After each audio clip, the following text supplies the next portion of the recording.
ನೋಡಿ, ದೇಶದಲ್ಲಿ ರಾಜಕತೆ, ಹಿಂಸೆ ಇದನ್ನು ಮಾಡಬೇಕನ್ನುವಂಥದ್ದು ಒಂದು ವರ್ಗದ ಹುನ್ನಾರ. ಅದಕ್ಕೆ ಕೆಲವು ಶಕ್ತಿಗಳು ಬೆಂಬಲ ಕೊಡ್ತಾ ಇದ್ದಾರೆ. ಇದು ಉತ್ತರ ಪ್ರದೇಶದಿಂದ ಪ್ರಾರಂಭ ಆಗಿ ಬೇರೆ ಬೇರೆ ರಾಜ್ಯದಲ್ಲಿತ್ತು. ಕರ್ನಾಟಕದಲ್ಲಿ ನಿಯಂತ್ರಣ ಮಾಡಬೇಕು, ದಾವಣಗೆರೆ ಘಟನೆ ಆದ ತಕ್ಷಣ ನಿಯಂತ್ರಣ ಮಾಡಬೇಕು ಅಂತ ನಾವೆಲ್ಲ ಆಗ್ರಹ ಮಾಡಿದ್ವಿ. ನಿಯಂತ್ರಣ ಮಾಡ್ತೀವಿ ಅಂತ ಹೇಳಿದರು. ಆದರೆ ಇಂಥ ಸಂದರ್ಭಗಳಲ್ಲಿ ಸ್ವಲ್ಪ ಹೆಚ್ಚಿನ ಜಾಗೃತಿಯನ್ನು ತಗೊಳ್ಳಲು ಪೊಲೀಸರು ವೈಫಲ್ಯರಾಗಿದ್ದಾರೆ.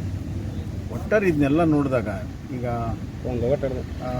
ಮಂಡ್ಯ ಘಟನೆ, ಮದ್ದೂರು ಘಟನೆ ಎಲ್ಲ ಮತ್ತು ಈ ಘಟನೆಗಳನ್ನು ನೋಡಿದಾಗ ಈ ರಾಜ್ಯದಲ್ಲಿ ಕಾನೂನು ಸುವ್ಯವಸ್ಥೆ ಸಂಪೂರ್ಣವಾಗಿ ಕುಸಿದಿದೆ ಮತ್ತು ಕಾನೂನಿನ ಭಯ ಜನರಲ್ಲಿಲ್ಲ, ಪೊಲೀಸರ ಭಯ ಜನರಲ್ಲಿಲ್ಲ. ಇದು ಈ ಸರ್ಕಾರದ ಹಲವಾರು ಘಟನೆಗಳಲ್ಲಿ ಅವ್ರು ನಡ್ಕೊಂಡ ರೀತಿಯಲ್ಲಿ ಇವತ್ತು ವಿಫಲವಾಗಿದೆ ಅಂತ ಹೇಳಕ್ಕೆ ಇಚ್ಛಪಡ್ತೇನೆ. ಗೃಹ ಸಚಿವರು ಇದನ್ನು ಗಂಭೀರವಾಗಿ ತಗೋಬೇಕು. ಇಲ್ಲದಿದ್ದರೆ ಇದು ಜಾತಿ, ಮತ, ಪಂಥ, ಧರ್ಮದ ಹೆಸರಿನಲ್ಲಿ ದೇಶ ಒಡೆಯೋದಕ್ಕೆ ಅವಕಾಶವನ್ನು ಮಾಡಿಕೊಡ್ಬಾರ್ದು.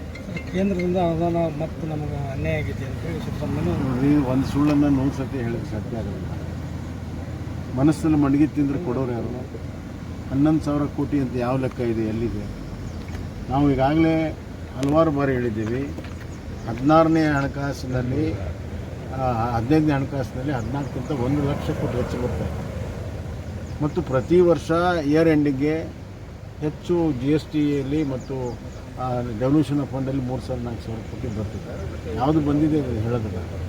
ಮತ್ತು ಇವರು ಪರಿಹಾರ ಕೊಡೋದಕ್ಕೆ ಕಳೆದ ಬಾರಿ ಕೇಂದ್ರ ಸರ್ಕಾರ ಕೊಟ್ಟ ಮೇಲೇ ಕೊಟ್ಟರು.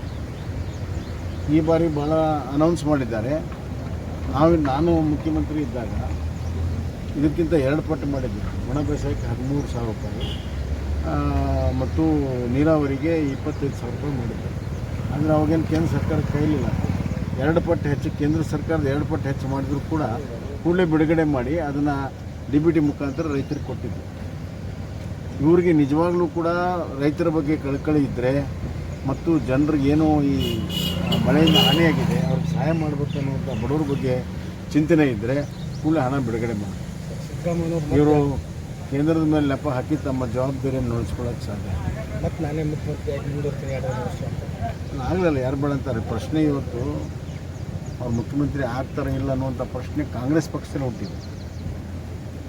ಅವ್ರು ಕಾಂಗ್ರೆಸ್ ಪಕ್ಷದವ್ರು ಜವಾಬ್ದಾರಿ ಕೊಡಬೇಕು, ಜವಾಬ್ ಕೊಡಬೇಕು, ನಮಗಲ್ಲ.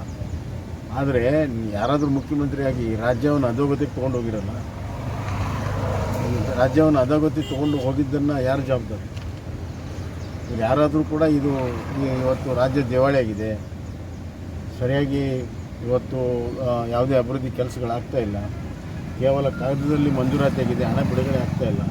ಶಾಸಕರಿಗೆ ನೀವು ಲಿಸ್ಟ್ ಕೊಡಿ ಅಂತ ಹೇಳಿದ್ದಾರೆ. ಕರೆ ಹಿಂದೂ ಕೇಳಿದರು, ಕೊಟ್ಟರು, ಏನೂ ಆಗಲಿಲ್ಲ. ಈಗ ಲಿಸ್ಟ್ ಕೊಟ್ಟರಿಗೆ ತಕ್ಷಣವೇ ಕೆಲಸ ಆಗ್ಬೋದು, ಹಣ ಬಿಡುಗಡೆ ಆಗುತ್ತೆ.